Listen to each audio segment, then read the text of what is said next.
Neemias capítulo 2. Abra aí sua Bíblia em Neemias capítulo 2. Antigo Testamento.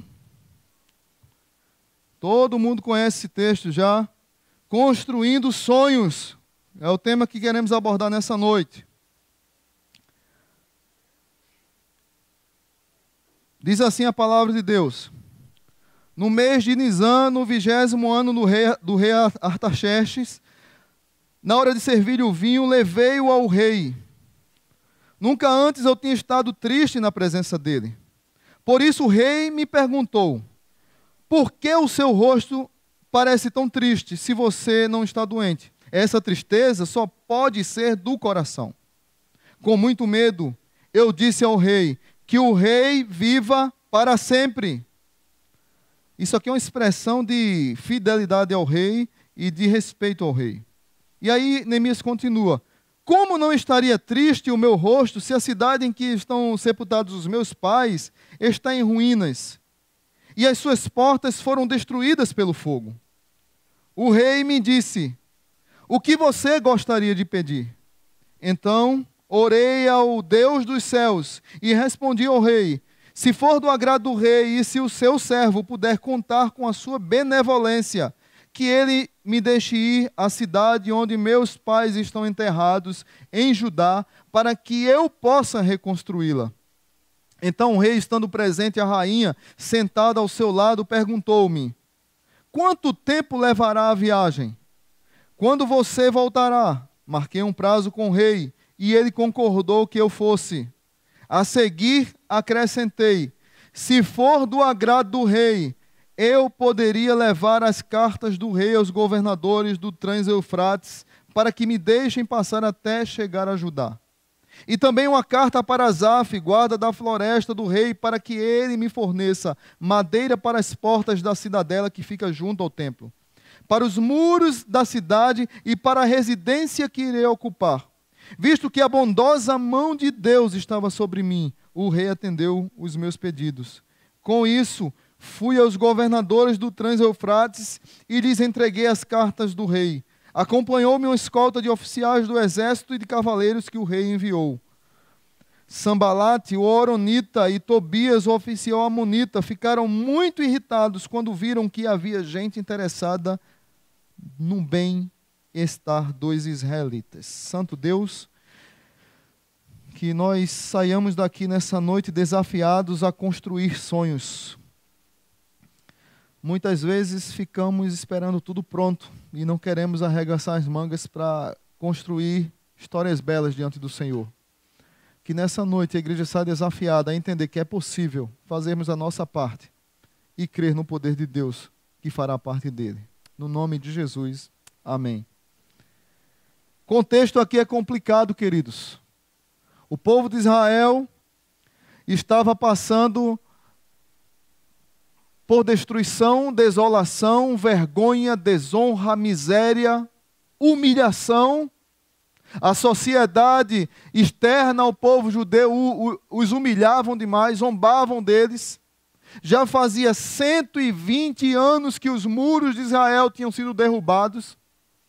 Já tinha se tentado reconstruir esses muros, mas houve oposição e houve luta contra isso e foi parada a obra. O povo de Israel toma posse da derrota e perde a vontade e o desejo de lutar. Perde a vontade e o desejo de conquistar, de construir, de avançar. Quando talvez eu e você, às vezes, tem um pouco disso aqui. De quando a gente observa as dificuldades, a gente para no meio do caminho, como o próprio povo de Israel, lá no deserto, quando Josué mandou os espias, que eles voltaram com aquela notícia de que eles eram muito gigantes. Essa semana, uma pessoa me procurou para conversar, baseado na pregação de domingo, coragem. E ela disse assim: pastor, eu sei que estou passando pelo meu Jordão, sei que estou em dificuldade, sei que estou em crises na vida, mas o Jordão é muito difícil de passar, a corrente é muito forte. E a pessoa começou a fazer a tirar da sua alma, e eu deixei a pessoa falar, e ela tirou da sua alma um rosário de lamentações, pontuando cada momento trágico da sua vida, lembrando de datas, horas, minutos, segundos, e vários momentos difíceis na sua vida, e eu tive que dizer para ela no final da conversa o seguinte, disse, meu querido, Deus não nos chamou para contar os inimigos, Deus nos chamou para vencê-los. Levante e lute. O seu Jordão não terminou ainda. E aí ela vem entender o que eu queria falar domingo. Meus irmãos, quantos de nós contamos os inimigos e eles começam a ganhar força e tamanho e nós desistimos de lutar e nós ficamos esperando o extraordinário quando nós devemos fazer a nossa parte. O ordinário, Neemias fez. Neemias era um líder espetacular. A.W. Tozer, um pastor do passado, dizia que Neemias era um homem sintonizado com o céu e com o coração no coração do povo. Ele sentia a dor do povo e ele continua. Deus está procurando pessoas com as quais Deus possa fazer o impossível. Deus procura homens e mulheres com os quais Deus possa fazer o impossível. Mas nós vivemos numa geração triste, é triste constatar isso, que nós só queremos planejar algo que nós podemos fazer com as nossas próprias forças. Uma geração que acha que é poderosa, que acha que tudo depende dela, da sua inteligência, e não crê na mão de Deus. Deus procura homens e mulheres que acreditam no seu potencial, mas acreditam nos milagres de Deus. Que acreditam que tem que tudo ser planejado, e eu vou falar sobre planejamento aqui, mas creem que as vitórias não estão em si mesmo, mas as vitórias estão naquele que nos colocou para lutar. Foi Ele que nos convocou, foi Ele que nos chamou. Neemias enxergou um problema que há 120 anos estava lá obsoleto. É interessante demais esse texto, porque além do povo perder o ânimo para reconstruir os muros, perder o ânimo para sonhar, o ânimo para construir uma nova história, esse povo ainda tinha um decreto do rei contra a construção. Então, tudo convergia para que aquilo não acontecesse. Veja comigo, volte um pouquinho a Esdras capítulo 4, por favor. Esdras capítulo 4. Esdras 4, versículo 21, diz assim, ordene agora, isso aqui é uma carta que o rei mandou para o povo de Israel, ordene agora a estes homens que parem a obra, para que essa cidade não seja reconstruída enquanto eu não mandar. Parem a obra. Havia desânimo, havia tristeza, havia opróbrio, vergonha, humilhação, injustiça social, abuso de crianças, abuso nos impostos, tudo isso parecia o Brasil. Tudo isso contra o povo de Israel. O povo já estava arrasado emocionalmente. Ainda chega uma carta que diz assim, mas pelo menos eles estavam tentando levantar os muros. Aí chegou uma carta e diz, para tudo. É mais ou menos assim, olha, está ruim, vai ficar pior. Eu quero que vocês não constituam nada, que vocês não construam nada, que vocês não cresçam para lugar nenhum, que vocês fiquem na miséria do jeito que estão. Foi essa carta que eles receberam. A emoção deve ter aflorado a pele, aquele povo deve ter chorado um tempo, mas já estavam desistindo da batalha mesmo. Aí Deus levanta um homem no outro país que sabia das profecias, que sabia de tudo isso, mas não foi criado nesse contexto, não estava vivendo o contexto, não estava sofrendo junto com ele estava num bem bom lá no palácio. Deus levanta esse homem para enxergar ao longe. John Maxwell, um grande pastor, batista e palestrante na área de liderança, ele diz uma coisa. Neemias enxergou um problema e a solução sem nunca ter estado em Jerusalém. Um líder, diz Maxwell, vê mais longe do que os outros. Um líder vê mais do que os outros. E um líder vê antes dos outros. Um líder enxerga lá na frente o que a maioria não enxergou ainda. Um líder sonha lá na frente o que muitos não sonharam ainda, que é possível algumas coisas, é possível algumas conquistas. Mas muitos, às vezes, com medo, e é natural medo, é natural não confiar, é natural o desespero, mas o líder já enxergou lá na frente, porque Deus levanta homens e mulheres para olhar sobre os ombros dos gigantes e enxergar lá no horizonte. Deus levanta pessoas, e louvado seja Deus, porque Deus levanta pessoas para sonhar grandes coisas. Amém? E que Deus tem levantado em nossa igreja também. É preciso enxergarmos ao longe. Queria trabalhar com vocês nessa noite 3 princípios na vida de Neemias. 3 atitudes que um construtor de sonhos pode fazer. É interessante ainda falar que Neemias, quando ele orava por essa situação, Deus já colocava no coração dele o que deveria ser feito. Talvez você que entrou aqui nessas portas, nessa igreja, essa noite, você tem alguns sonhos na sua vida. E talvez os sonhos que você tem foram interrompidos. Talvez as lutas e circunstâncias e crises que a vida carrancuda nos mostra, ela faz com que a gente desista dos sonhos. E você chega aqui frustrado, dizendo, pastor, construir o quê? Nem ânimo para sonhar eu tenho mais. Construir para quê? Se nem vida mais eu quero ter. Lutar para quê? Se eu não tenho nem armas mais. Eu queria desafiar você, primeiro, para que Deus reanime você para lutar. Para que você desensarilhe suas armas. Como dizia nos fuzileiros navais, para que você arma e equipa. Prepara teu armamento, prepara a tua mochila, prepara teu fardamento para você voltar para a guerra. Para você ser um construtor de sonhos. Deus ama construtores de sonhos. Eu queria desafiar você nessa noite a ser um construtor de sonhos. Amém? Diga aí para quem está do seu lado. Sei que você não gosta, mas diga em obediência pastoral. Deus está te convocando. Diga aí, Deus está te convocando para ser um construtor de sonhos. Agora você faz aquela cara assim. De novo, pastor, com essa.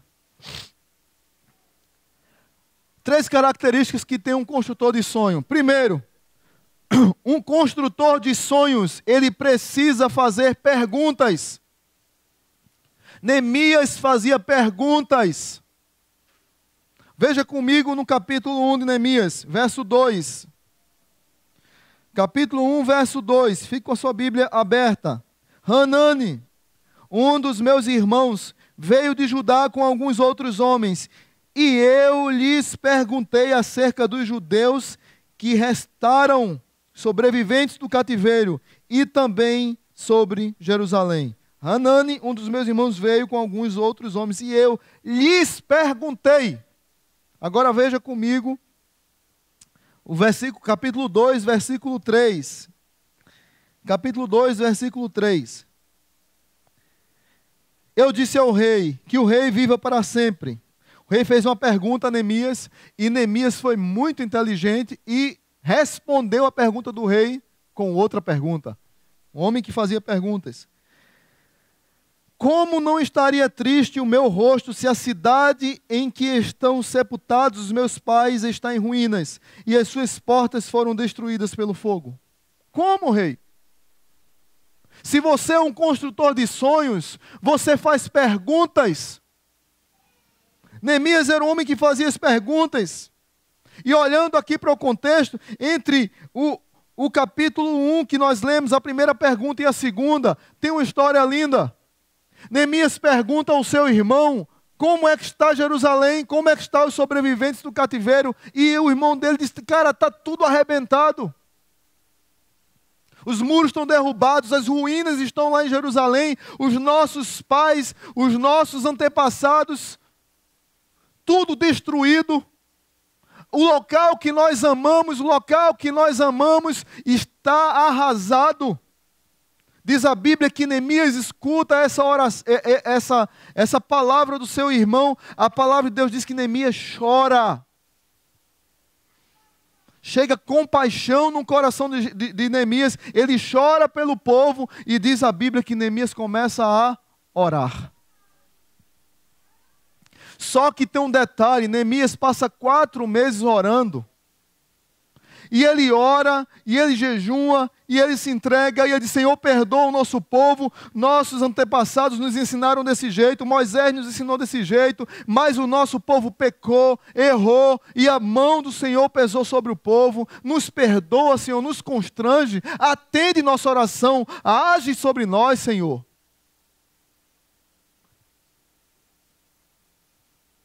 Quando você faz perguntas, Deus desperta em você a sua vocação. Quando você faz perguntas, Deus desperta em você a sua vocação. Quem faz perguntas é porque o coração está inflamado por alguma coisa.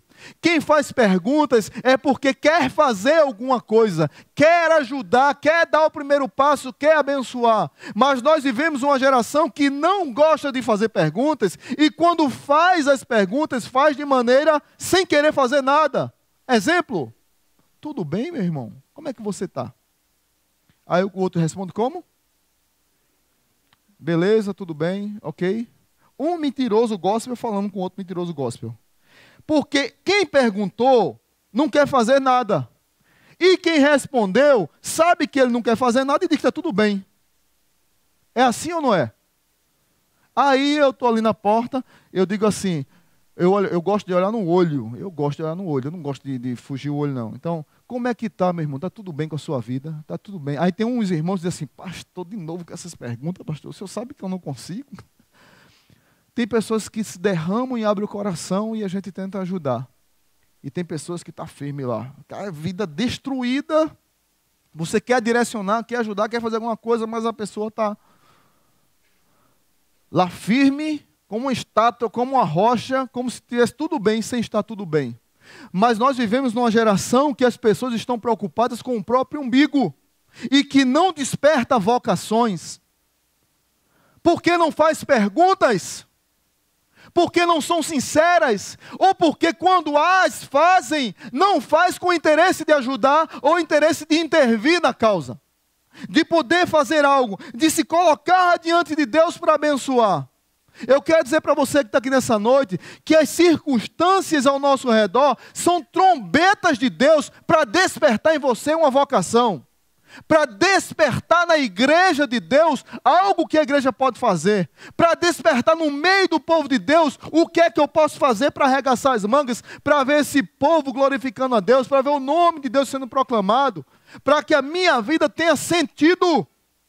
Mas nós vivemos numa geração, desculpem quem é muito fã dessa geração pós-moderna, pós-cristã, pós-escambau. Desculpem quem vive essa geração, eu vivo nela, estou aqui, mas quem é apaixonado por ela é uma geração que não reflete, que é cheia de informação na cabeça, mas não reflete na informação que recebe para poder agir.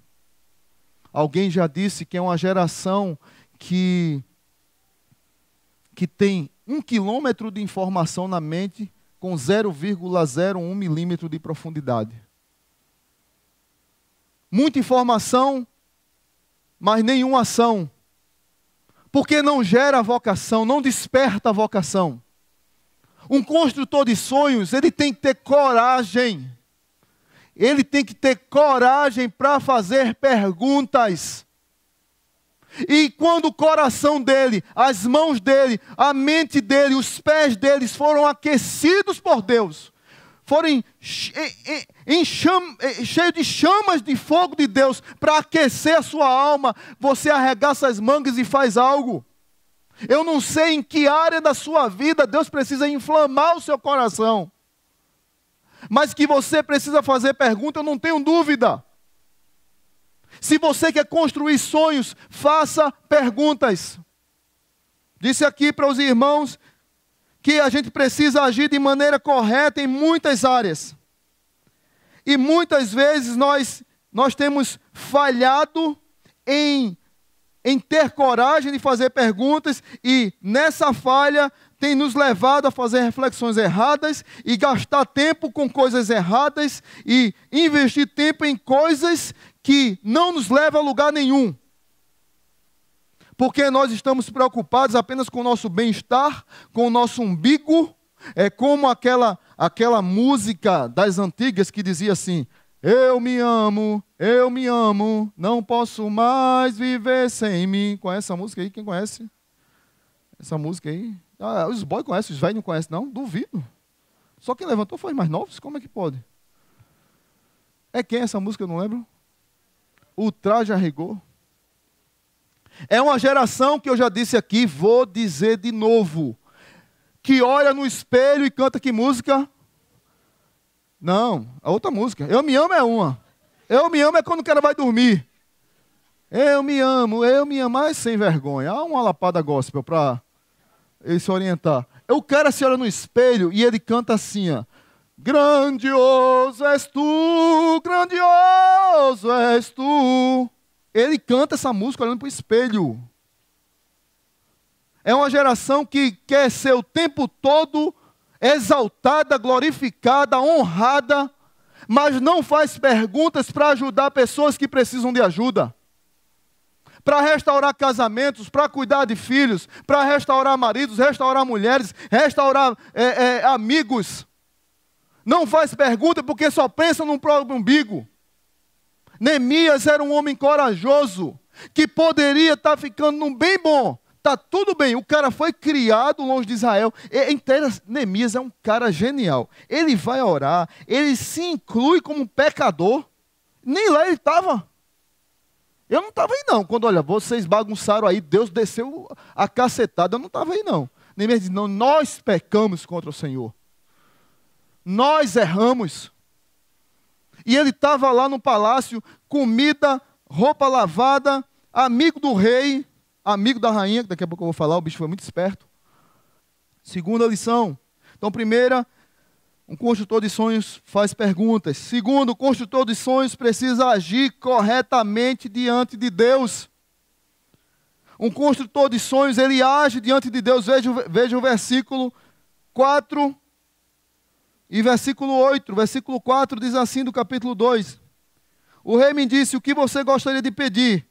Então orei ao Deus dos céus. Detalhe, vamos lá para o verso 8, a parte B.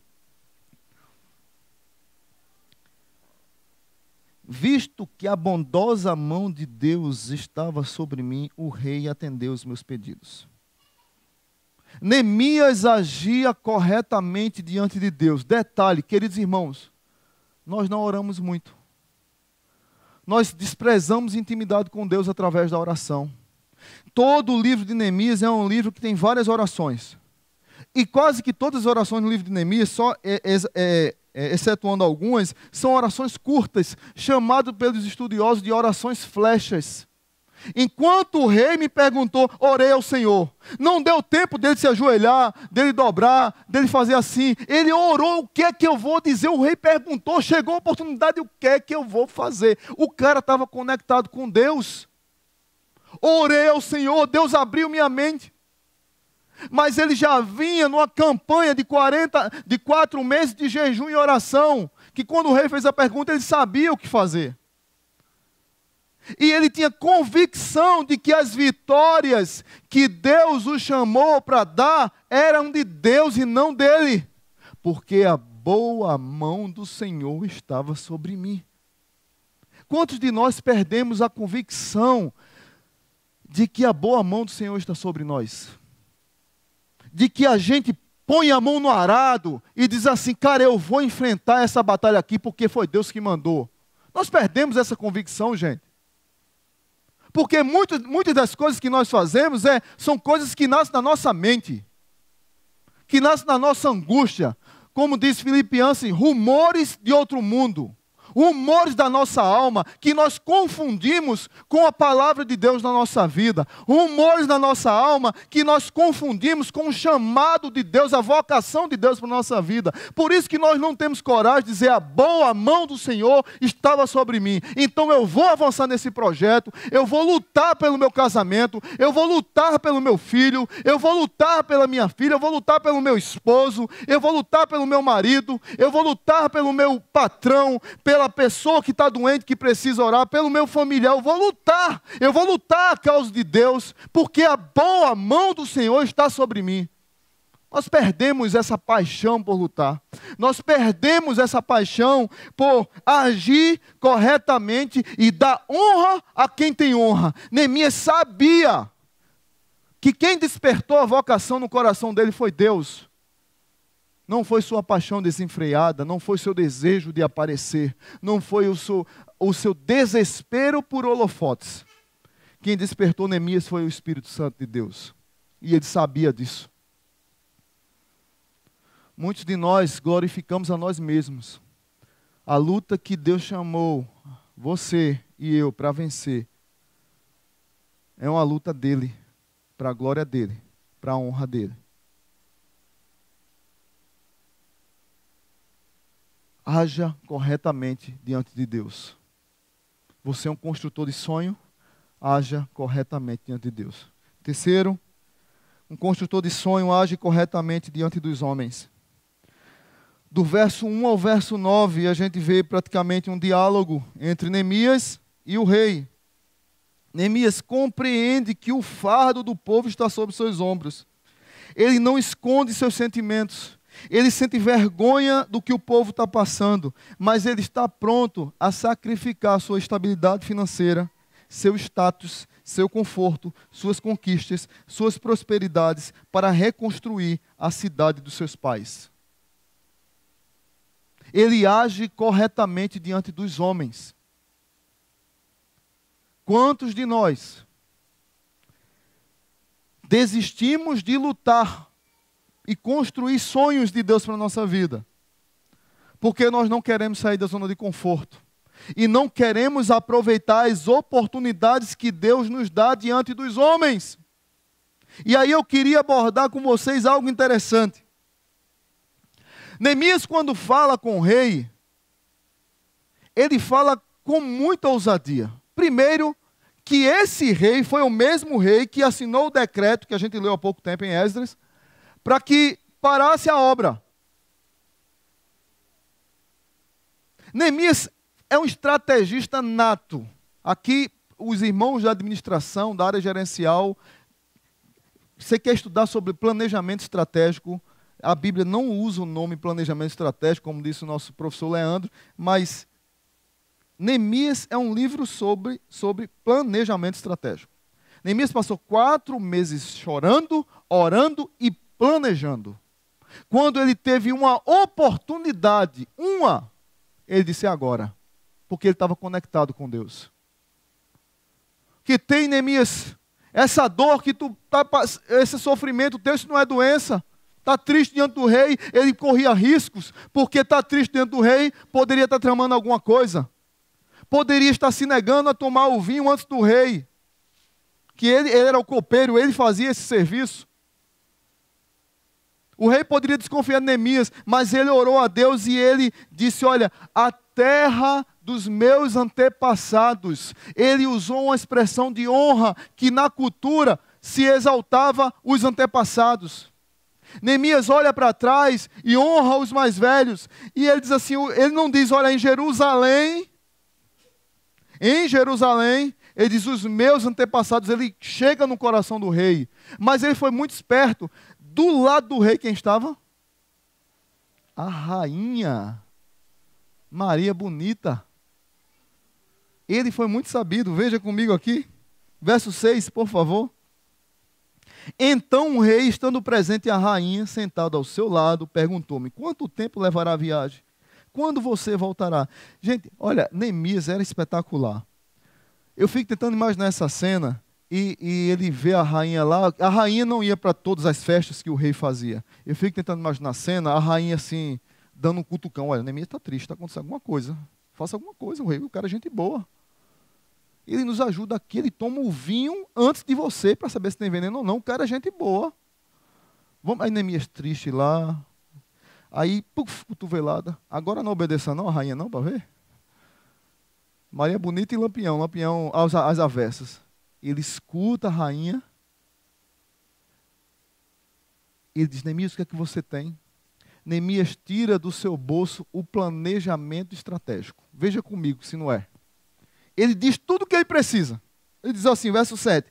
A seguir acrescentei. Se for do agrado do rei, eu poderia levar cartas do rei aos governadores do Trans-Eufrates para que me deixem passar até chegar a Judá. Isso aqui, nada mais, nada menos, traduzindo para os dias de hoje, é o passaporte. Eu preciso de passaporte, rei. Eu não tenho passaporte, eu quero os passaportes para passar nas cidades, nos países. Onde eu tiver que passar, eu tenho que ter passaporte, documento. Verso 8. E também uma carta para Asaf, guarda da floresta do rei, para que ele me forneça madeira para as portas da cidadela que fica junto ao templo, para os muros da cidade e para a residência que irei ocupar. Eu preciso de madeira para construir. Eu preciso de grana, eu preciso de madeira, eu tenho que levar isso ao rei. Tá ok. Visto que a bondosa mão de Deus estava sobre mim, o rei atendeu os meus pedidos. Com isso, fui aos governadores do Trans-Eufrates e lhes entreguei as cartas do rei. Acompanhou-me, veja bem esse detalhe que a Bíblia é espetacular. Esse detalhe que Neemias não pediu. Acompanhou-me uma escolta de oficiais do exército e de cavaleiros que o rei enviou comigo. Nós cremos na soberania de Deus, mas a soberania de Deus não anula a responsabilidade humana. Neemias fez alguns pedidos aqui, por isso que eu digo que aqui é só o início, viu? Do capítulo 2. Você lê Neemias todo, você vai ver algo espetacular. Neemias, quando o rei perguntou, ele já tinha tudo nas mãos. Eu preciso disso, disso, disso, disso e disso e disso. Eu quero isso, para aquilo, outro. Eu preciso o rei. O rei não, tá bom, ok. E o rei ainda deu mais segurança para Neemias. Para as batalhas que você enfrenta na vida, para as batalhas que eu enfrento na vida, nós devemos clamar pela segurança, pela proteção. Tem um filme espetacular, não sei quem assistiu aqui, um filme chamado Deuses e Generais. Quem já viu esse filme? Ninguém, cara. 3 pessoas. Deuses e Generais. Filme vale a pena assistir. Ele só dura 4 horas e 35 minutos, mais ou menos. Você não assiste série? Então um filme só você faz como uma série. Então assiste meia hora todo dia. Filme espetacular que conta a história dos Estados Unidos da Guerra de Secessão contra a escravidão. O estado da Virgínia contra todo o país. Então o estado da Virgínia queria que continuasse a escravidão. E o país já estava liberto da escravidão. O que acontece? Detalhe. Crente contra crente. Presbiteriano, metodista e batista. Parece igreja. Não, passa essa aí. Um contra o outro, brigando. Crente contra crente brigando. Resultado. Generais marcavam o encontro. Aí dizia assim, não, a gente vai lutar tal dia, tem luta. Aí, no sábado, a gente faz o culto, é o dia do Senhor. Então não tem briga, não tem guerra. Então as tropas param de atirar e hoje é culto. E as 2 tropas iam cultuar a Deus. É espetacular o filme. Gente, assista, vale a pena. Mas tem uma frase no filme que chamou minha atenção. Um dos generais diz assim, nós devemos orar e pedir a Deus para nos dar a vitória. Mas temos que preservar a pólvora seca. Entendeu? A gente ora com o olho fechado e com o outro aberto. A gente ora, mas a gente tem que ter cuidado com a segurança. Tem que ter cuidado pelas brechas que nós deixamos para o inimigo entrar. A gente tem que ter cuidado para que a gente não dê brecha para Satanás entrar na nossa vida. O fato de a gente clamar a Deus, de a gente buscar a Deus, de a gente crer que Deus vai agir, não nos impede de fazer a nossa parte. Tudo que eu estou falando é só nisso. A nossa parte, o que é que nós temos que fazer? E muitas vezes a gente fica, aqueles crentes, tudo é legal, está tudo bem, Deus está no comando, Deus está no comando. Sim, Deus está no comando, mas você tem que fazer o quê? Por último, um construtor de sonhos precisa resistir às investidas dos inimigos. O inimigo tem identidade. Aqui, verso 10, olhe comigo. Sambalate, o Horonita, e Tobias, o oficial amonita, ficaram muito irritados quando viram que havia gente interessada no bem dos israelitas.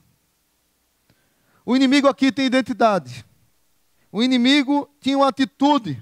A atitude do inimigo aqui, sabe qual era? O sucesso da obra de Deus deixa o inimigo furioso. Ele teve uma atitude de ira. Ficaram irritados porque a obra de Deus estava prosperando, porque estavam os israelitas começando a renovar a paixão pelo sonho. É como muitos de nós ficamos tristes, arrasados, quando Deus põe ânimo no nosso coração, põe coragem no nosso coração, e que a gente arregaça as mangas, se abraça e vamos avançar, o inimigo fica irritado. O inimigo aqui tem nome. Eu não quero comparar aqui com demônio, com anjo, com arcanjo, não. É gente mesmo. Gente mesmo. Pessoas que se levantam para ir contra a sua vida.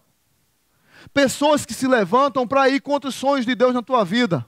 Pessoas que se levantam para tentar destruir teus sonhos. Pessoas que se levantam para destruir a obra da igreja. Pessoas que se levantam para colocar defeito em tudo e querer que a obra não avance, querer que projetos não avancem. É interessante demais, irmãos, isso, porque muitas vezes a gente se rende a essa situação.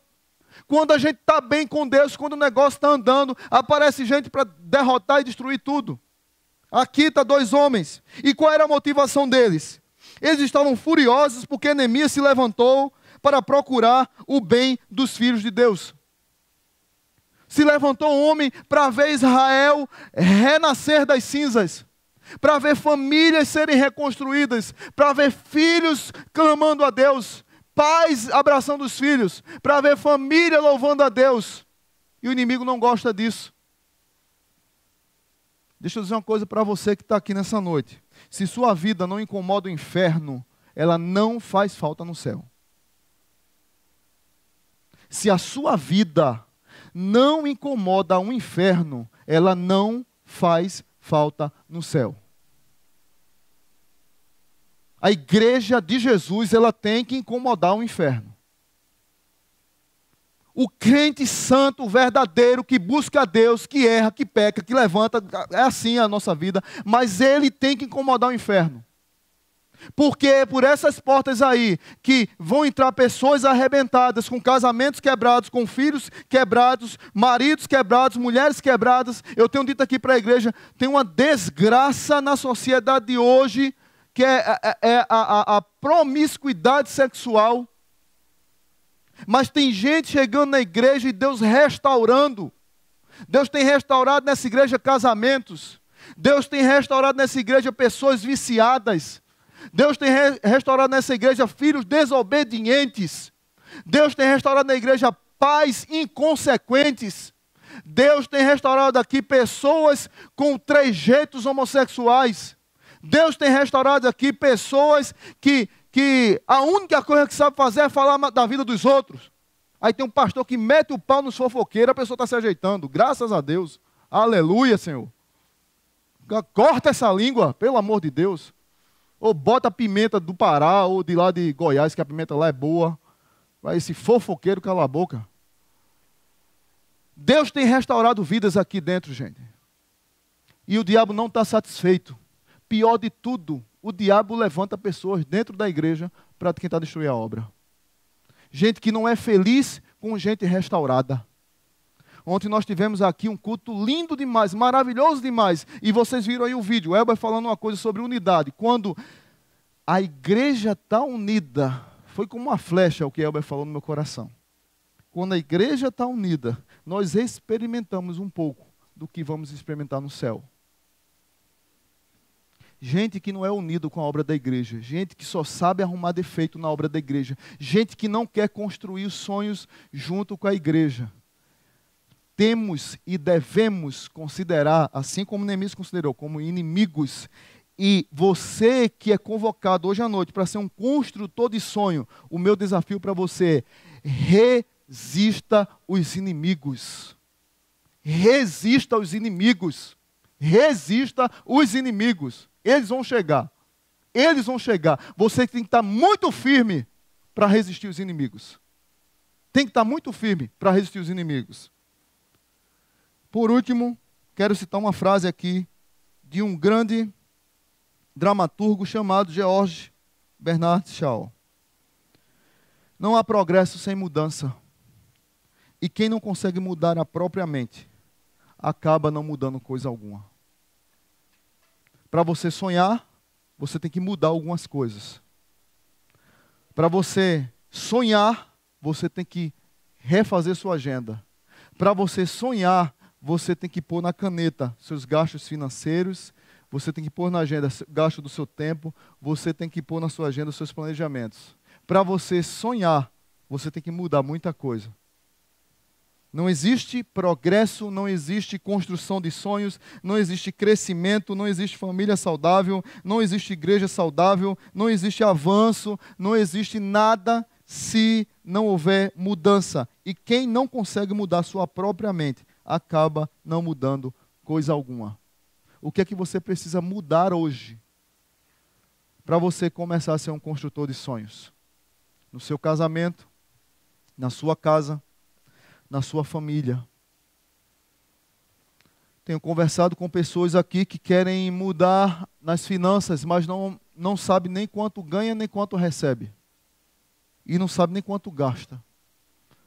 Tem pessoas que nos procuram para tentar restaurar o casamento, para ser bênção na vida de outros casamentos, mas é um tratando o outro com maldade dentro de casa. Estupidez só. Família vive em pé de guerra. Igual dois pitbull. Quando um encontra o outro já fica assim. Assim. Um encontra o outro já é assim. Os filhos que não amam os pais, pais que não amam os filhos. O que é que precisa construir no seu casamento, na vida dos seus filhos, o futuro dos seus filhos? Tem pais que deixam o filho viciado em celular, em computador. Chego para visitar a família da igreja. Cadê fulano? Tá ali, pastor. Eu não vou visitar mais ninguém, não. Porque eu só saio arretado. Visitar o filho lá, sai. Eu disse, meu filho, você estava fazendo o quê? Não, estava jogando no computador, pastor. Quanto tempo você joga por dia, meu filho, no computador? Só 14 horas. 14 horas, meu filho. 14 horas jogando no computador. Eu não sei quem tem que apanhar, você ou seu pai. Um dos dois tem que levar uma peia. Tem que estudar, meu filho. Tem que ler livro, tem que estudar. A vida não é fácil, não. Você quer construir sonhos? Tem que ralar. Claro, separa um tempo para ouvir. Não tem problema, não é pecado, não. Os especialistas dizem que tem duas coisas na vida que a gente tem que regrar na caneta: tempo e dinheiro. Se não fizermos isso, somem e não voltam mais. E tempo e dinheiro têm sido talvez os motivos de tantas tragédias em famílias, em casamentos, em filhos, em igrejas. Muitas pessoas estão perdendo os sonhos. Não estão mais construindo os sonhos porque não têm regrado coisas na sua vida. Homens e mulheres viciados em pornografia na internet. Gente, isso é muita gente, não é pouca não. E que tem destruído o casamento por isso. Homens e mulheres que são viciados em si mesmos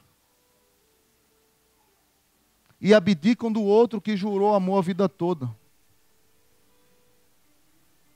Pessoas que não amam a igreja, pessoas que não amam o outro, que não amam os filhos, Eu tenho dito aqui para a igreja e repito sempre, cara, quer casar, seja homem. Seja homem. Você quer casar, seja homem. Eu acho que a gente tem que fazer, Bega, aquilo que a gente fez lá num retiro lá de pagar flexão, aquele negócio. Vamos fazer para os homens que vão casar aqui na igreja? De pagar até morrer? Como é que chama aquele negócio lá? Tem que fazer, pô. Ralação, pronto, do quartel. A gente compra gás lacrimogênio, o que tiver aqui, a gente... Pô, o cara quer casar, meu filho, tem que ser macho. Tem que ser homem, senão não case, não. Fique em casa 200 anos dentro da casa da sua mãe, mas não vai estragar a vida de outra menina, não, pelo amor de Deus, nem dos seus filhos. Aí a pessoa vai construir sonhos e destrói os sonhos dos outros? Como? Vamos fazer, viu, um negócio... Batalhão de operações para o casamento. Seja macho, vulgo. Senão não vai. Que Deus abençoe tua vida. E que você entenda que o Senhor é grande para mudar a sua história e que você se sinta convocado para ser o construtor de sonhos. De uma nova história para essa igreja e de uma nova história na sua vida. Abençoa a tua igreja, Pai. Abençoe os sonhos que o Senhor tem colocado nas nossas mãos. A igreja tem sido desafiada a expandir seus horizontes, a alargar suas fronteiras.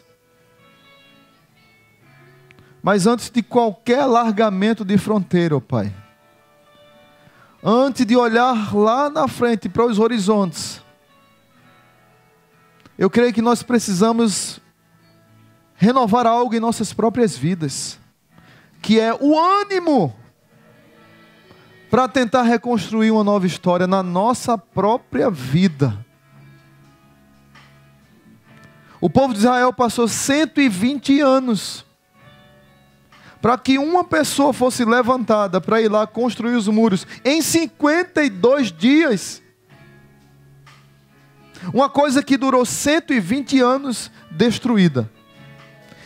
Quantos casamentos aqui estão arrebentados, Pai? Quantos relacionamentos entre pais e filhos? Quantos relacionamentos espirituais, pessoais, a pessoa e o Senhor?